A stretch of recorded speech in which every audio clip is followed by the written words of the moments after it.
Welcome to Mallika பத்னாஸ் kitchen. Healthy food, tasty food. அகத்திக்கீரை கறி, அதாவது அகத்திக்கீரை வதக்கல்னு சொல்லலாம். தேங்காய் சேர்த்தது, காரக்கறி. இது எப்படி பண்ணுன்னு சொல்லிட்டு இப்போ பார்க்கலாம். இதுக்கு என்னென்ன பொருட்கள் தேவைன்னு சொல்கிறேன்.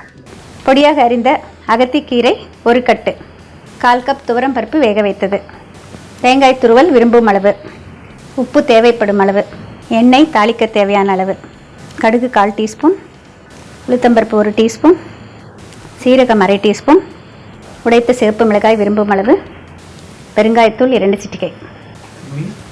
பொதுவாக எந்த கீரையாக இருந்தாலும் நம்ம நல்லா ஆஞ்சிட்டு காம்பு இதெல்லாம் எடுத்துகிட்டு, ஏதாவது பழுத்தது இருந்ததுன்னா அதை எடுத்துடணும். ஏதாவது புழு பூச்சி இருக்கிறதா இருந்தால், வெள்ளையாக இருந்தால் பின்னால் அதெல்லாம் பார்த்துட்டு நல்லா ஆஞ்சிட்டு கழுவி வடிச்சிடணும். கொஞ்சம் நேரம் கழித்து வேணால் நம்ம துணி மேலே கூட பருப்பி வச்சா எக்ஸ்ட்ரா ஈரமெல்லாம் எடுத்துடும். அதுக்கப்புறம் இந்த மாதிரி பொடியாக கட் பண்ணிக்கணும். முதலியே கட் பண்ணிவிட்டு கழுவினீங்கன்னாக்கா இதில் இருக்கிற சத்துக்கள் எல்லாம் இந்த தண்ணியில் போயிடும். இதுதான் ரொம்ப ரொம்ப முக்கியம் எந்த கீரையாக இருந்தாலும்.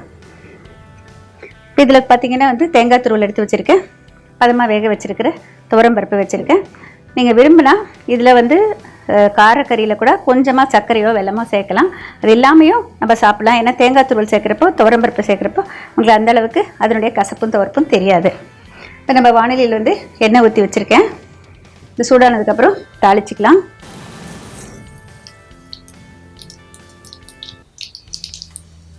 கடுகு சேர்த்து பொரிஞ்சதுக்கப்புறம் உளுத்தம்பருப்பு சேர்த்துக்கலாம். கொஞ்சமாக சீரகம் சேர்த்துக்கலாம். சீரகம் ஜீரணத்துக்கு ரொம்ப நல்லது. இது பொதுவாக சிவப்பு மிளகாய் மட்டும்தான் போடுவோம். காரத்துக்கு தகுந்த மாதிரி சேர்த்துக்கோங்க.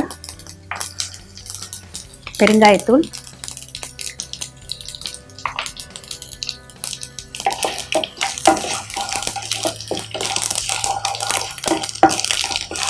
இதோட கீரை சேர்த்துக்கலாம்.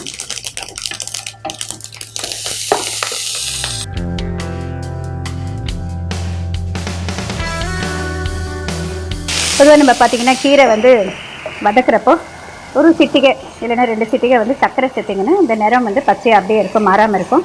அதே நேரம் ஒரு முக்கியமான விஷயம் என்னென்னா உப்பு முதலையே சேர்க்கக்கூடாது. உப்பு சேர்த்திங்கன்னா இதுலேருந்து தண்ணி விட்டு வந்துடும். அப்புறம் கீரை ரொம்ப குறைஞ்சிடும். நம்ம அந்த தண்ணி எவாப்பரேட் ஆகிற வரைக்கும் நம்ம வெயிட் பண்ணாக்க. எப்போதுமே கீரைனாக்க நம்மளுக்கு ரொம்ப சீக்கிரம் வதங்கிடும். எப்படி இருந்தாலும் நம்ம சாப்பிட முடியும். 2 நிமிஷம் 3 நிமிஷத்துக்கு மேலே எந்த கீரைக்குமே அவசியமே இல்லை. பாருங்கள், அப்படியே வதங்கிடுச்சு. 1 நிமிஷத்துலேயே வதங்கிடுச்சு. இதோட வேக வச்ச இந்த துவரம் பருப்பு,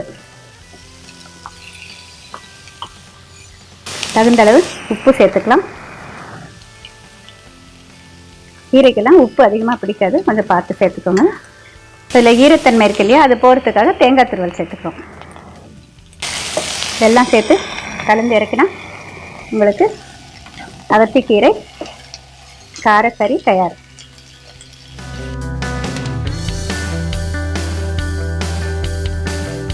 அகத்திக்கீரை கறி தயார். இது காரக்கறி. இது பார்த்திங்கன்னா செய்கிறது ரொம்ப ரொம்ப சுலபம். நீங்கள் கீரை இலசாக இருக்கிறப்ப நம்ம அப்படியே கட் பண்ணிவிட்டு வதக்கிடலாம்.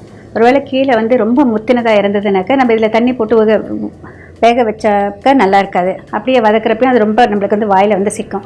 அந்த மாதிரி இருக்கிறப்ப ப்ரெஷர் குக்கரில் தண்ணி சேர்க்காமல் ஒரு மேல் பாத்திரத்தில் 1 விசில் 2 விசில் வேக வச்சு எடுத்துட்டிங்கன்னா கொஞ்சம் அது தண்ணி விட்டு வந்திருக்கும். அந்த தண்ணியை புழிஞ்சு எடுத்து ரசத்துக்கு சேர்த்துருங்க. அதுக்கப்புறமா அதை கட் பண்ணிக்கோங்க. முழுசாகவே அப்படியே போட்டு வேக வைக்கலாம். தண்ணி சேர்க்காமல் ஆவியில் வேக வைக்கணும். அந்த மாதிரி பண்ணாலும் இது டேஸ்டியாக இருக்கும். ஆனால் கொஞ்சம் நிறம் மாறும். ஆனால் நம்ம ஏகாதசி முடிஞ்சு துவாதசி நாள் அன்றைக்கி பார்த்திங்கன்னா நெல்லிக்காயும் அகத்திக்கீரையும் ரொம்ப முக்கியம். அது 2 சேர்க்குறப்ப நம்மளுக்கு தேவையான சத்துக்கள் எல்லாமே கிடைக்குது. ஏன்னா முக்கியமாக ஏகாதசி ஃபாஸ்டிங் இருக்கிறப்ப பார்த்திங்கன்னா டாக்ஸின்ஸ், நம்ம உடம்புல இருக்கிற தேவையற்ற கழிவுகள்லேருந்து நச்சுப்பொருட்கள் எல்லாம் வெளித்தள்ளப்படும். அந்த எல்லா உள்ளுறுப்புகளுக்கும் ஓரளவு ரெஸ்ட்டு கிடைக்கும். அதே அடுத்த நாள் பார்த்திங்கன்னா தேவையான சத்துக்கள் எல்லாம் கொடுக்குறப்போ அது செல் லெவலில் நல்லா உறிஞ்சப்படும்.